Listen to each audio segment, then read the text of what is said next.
Hello everyone and hello Aries. Itong reading ay para sa February 2026. Titignan natin kung ano yung mga energies for the month and mga advice cards na gustong ibigay ng universe para sa'yo. Ang goal natin dito sa channel na to is to give guidance, sourcing the light from the creator with good intentions para may positive energies ang lahat. Please follow or subscribe. Sobrang importante ng inyong suporta para makontinue natin ang readings dito. So Aries, simulan na natin. You have the star in your past. Galing ka sa isang panahon ng matinding pag-asa. Matapos ang mga nagdaang bagyo sa buhay mo, nahanap mo ang iyong katahimikan at parang nagkaroon ng healing or paghilom sa iyong pagkatao. Ang bawat hakbang mo noon ay puno ng emotion, punong-puno ng malakas na emotion na positibo. Kaya naman naging malinaw ang iyong direksyon. Ngunit ngayon parang yung liwanag na yun ay nagsisimula ng mag-fade. Yung dating pananabik mo sa mga proyekto o pangarap ay naging alaala na lang dahil sa mga bagong hamon na pumasok sa eksena ngayong buwan. You also have the Seven of Swords in your present card. Ngayon parang may ginagawa kang concealing or pagtago, no? May mga sekreto kang itinatago o baka naman ikaw ang dinadaya ng pagkakataon. Huwag kang maging ignorante. Alam mong may hindi tama sa paligid mo at pinipili mong dumaan sa madaling paraan kaysa harapin yung katotohanan. Maging mapagmatsyag ka, no? Pansinin mo yung mga taong nakapaligid sa'yo dahil baka may nagbabalak ng betrayal, kataksilan. Hindi lahat ng ngumingiti sa harap mo ay kakampi mo. Ang iba ay naghihintay lang ng pagkakataon na makalamang sa'yo. Okay? You have the potential energy as your Six of Swords as your potential energy. Ang energy na dumarating sa iyo ay tungkol sa pagbaling or shifting, turning, pagpalit ng inyong attention sa isang bagay. Iwanan mo na ang mga issue na nagbibigay sa iyo ng lungkot at maglayag or pumunta ka sa mga payapang mga lokasyon, no? Malapit na yung pupuntahan mo. Malapit na yung destination mo eh. Kung saan mas magaan yung daloy ng buhay. Ito ay transition mula sa gulo papunta sa kaayusan. Maaari na may bitbit ka pang konting bigat. Ang mahalaga ay pinipili mong lumayo sa gulo at huwag nang magpakalunod sa mga problemang hindi mo naman kailangan pasanin, Aries. Ang advice sa'yo for February 2026, Aries, ay ang Magician in Reversed. Itigil ang paggamit ng mga kalokohan o manipulation para lang makuha mo yung gusto mo. Pwedeng ikaw ay nakakaranas ka ng alinlangan, no? Doubt, hesitation. Nag-hesitate ka sa sarili mong kakayahan kaya sinusubukan mong mandaya or kung hindi naman ay mag-shortcut. Huwag kang maging Huwag kang maging manloloko sa iyong sarili at sa ibang tao, Aries. Gamitin mo ang iyong talino sa tamang paraan. Kung iaasa mo na lang sa mabulaklak na salita at yung walang gawa, mauuwi lang sa wala ang lahat ng pinaghihirapan mo. Mag-focus ka sa kung ano ang totoo at konkretong aksyon. Ang potential outcome mo ay ang Emperor in Reverse.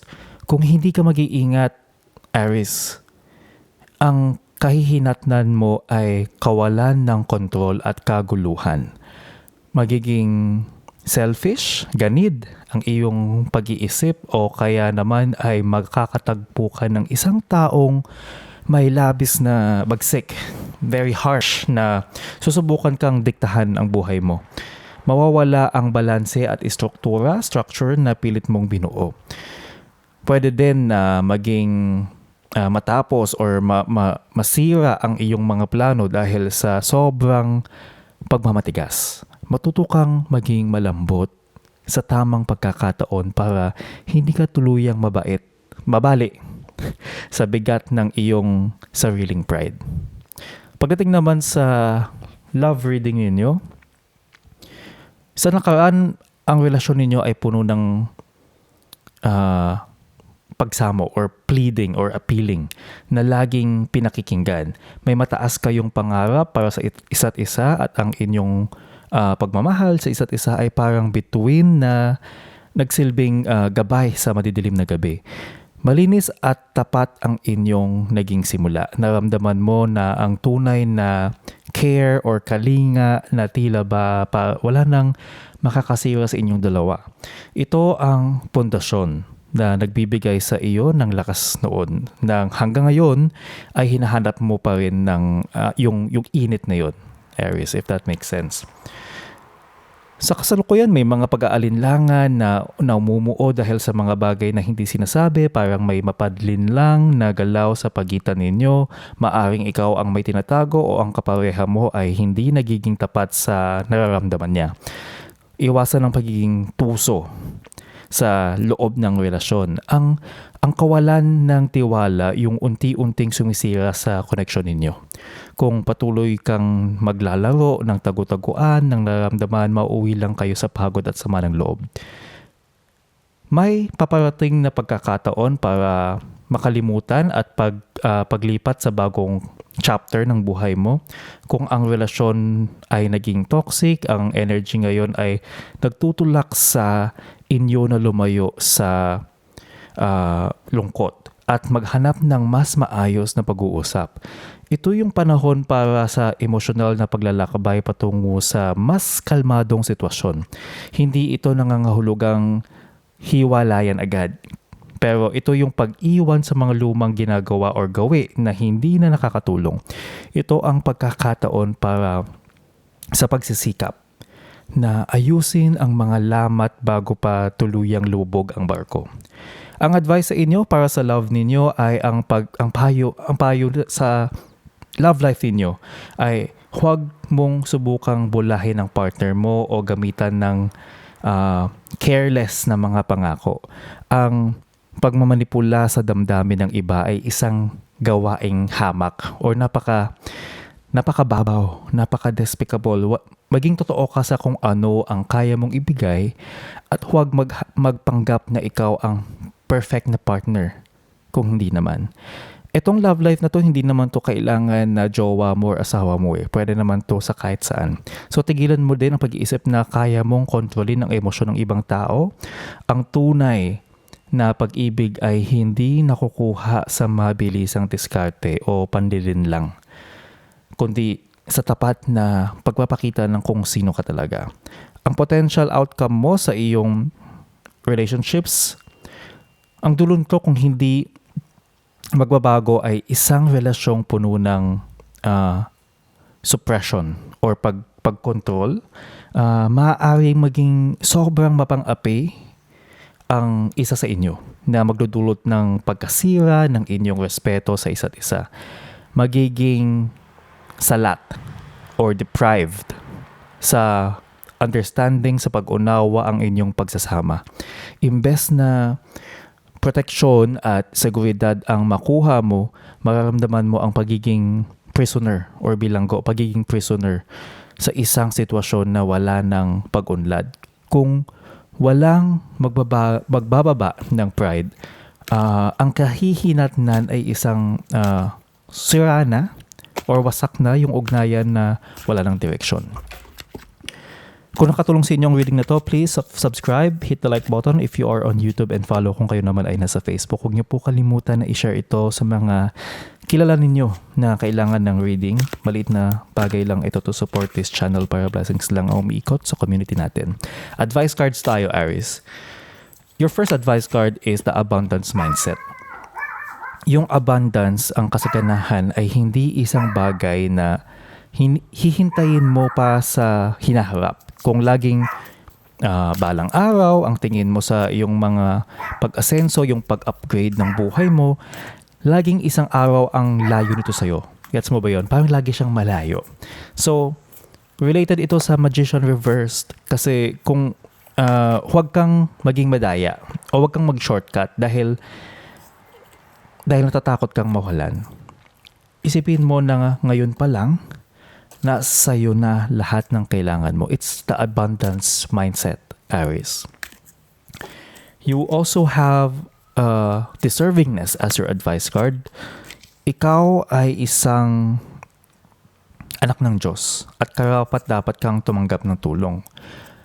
Minsan, dahil sa Emperor in Reverse kanina na energy, pakiramdam mo ay kailangan mong maging diktador dahil hindi mo nararamdaman ang iyong halaga. Tanggapin mo ang suporta ng langit para makatutok ka sa iyong tunay na layunin or goal. Ang mga anghel ay nakakakita sa iyong tunay na brilliance or yung katangi-tangi mong characteristics. Okay? Your next advice card is striving. Darating ang panahon na ang iyong pagpupumilit na kontrolin ang lahat ay mawawala. Papalitan ito ng isang relax at mapagkakatiwala ang pagbukas sa mga sagot. Ito yung gamot or solusyon sa Seven of Swords kanina.